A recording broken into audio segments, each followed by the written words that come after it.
For all of its downsides, this pandemic is actually a great time to look for love. I'll explain why and how this week on the Blue Ball Report.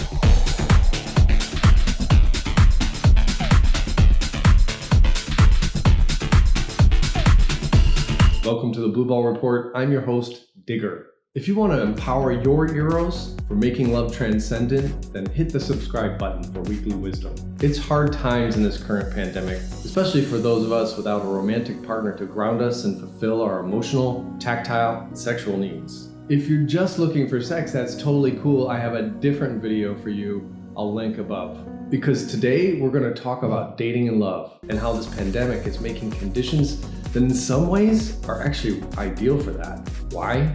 First, this pandemic is forcing a lot of people to slow down and reevaluate what's important and prioritize the pursuit of a relationship with emotion over casual moments. Since many people are foregoing or reducing casual sexual encounters as a risk reduction strategy, some are also reconsidering the pursuit of love. It's forcing a lot of us to slow down and actually have conversations before jumping into bed, which is a preferable method for finding love, and I'll explain why. You see, I grew up in a no sex until marriage kind of culture long before gay marriage was even possible or even talked about. No matter whether it was slutty or committed monogamy, this homosexual was going to hell. Rejecting this sex shame and sex negativity, I felt it was a radical statement to reclaim my sexuality, to be sexual as I see fit. This is my birthright. I thought, fuck you and your judgy morality. I'm gonna go suck a bag of dicks.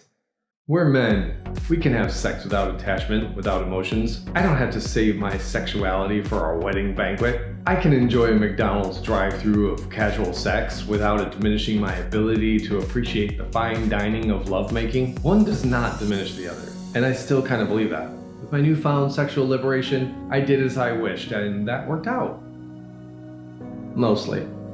But then I had some super hot booty calls with a fellow, and then we started dating. Fell in love, and it ended like a train wreck. I was hurt. And then when I finally came to my senses and snapped out of being DICKNOTIZED, and then I saw how obvious it should have been. This dude was totally wrong for me.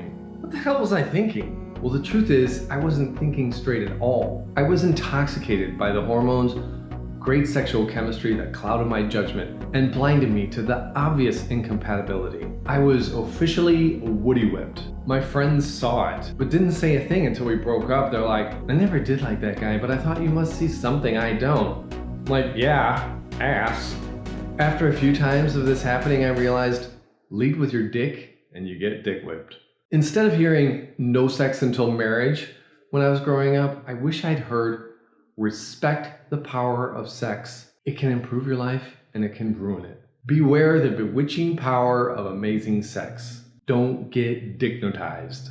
Now I realize it's good to hold off on sex and dating, not because sex is bad, but because it's a powerful thing and it's good to keep a clear head. First, to date someone to see, are they a good fit for me on other levels necessary in a relationship? Are we a match emotionally, intellectually, and spiritually? Do we share values, interests, activities, goals? These questions need to be evaluated with a head that's clear of intoxication. Get it? Intoxication? Experts usually recommend the first 3 dates or the first full month without sex to check these things out. On the other hand, I also wouldn't wait too long to test for sexual chemistry because that's a whole nother episode. My point is, with a looming pandemic and lots of lonely people with a lot of time to spare, some of whom are reevaluating what is important, now is a good time to be able to enjoy getting to know someone without the pressure nor expectation of sex, and a very understandable reason to have cerebral dates before getting sexual. There's a great TED Talk about why most of us are failing at online dating. I'll link to it below, but I'll summarize the conclusions here. Most of us are doing it wrong. I know I've spent years of endless online conversations that seem to go nowhere. The recommendation is to first only engage online if you have the intention and capacity to meet people face to face within a week.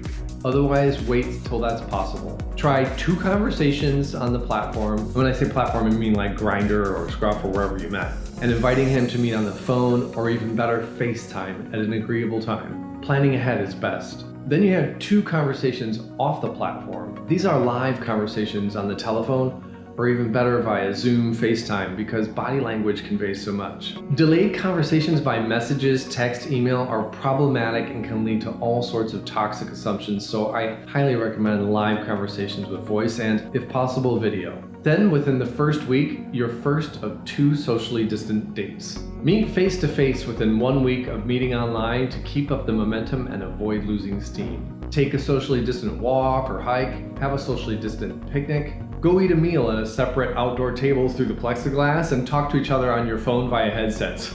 That's awkward. During this time, feel free to talk about sex, but keep your distance at least for 3 dates or 1 month to assess compatibility. You may want to also talk about your COVID risk, exposure, and concerns to help you decide if you want to merge your COVID pods after a month and try intimacy. Do you want to get tested first? Be isolated first? These are all things to consider because this shit is likely to be with us for quite some time. For more videos about love and dating, see this playlist. And don't stop pursuing love just because of a pesky pandemic. Until next time, stay love and stay safe.